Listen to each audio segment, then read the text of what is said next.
సమ్మక్క సారక్క సమ్మక్క సారక్క దేవుళ్ళు కాదు మా ఇంటి ఇలవేల్పులు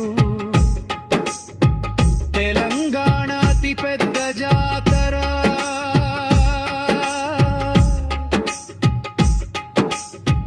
మల్లెపుడొస్తుందని కోరుకునే ఆడపడుచులా ఆసరా సమ్మక్క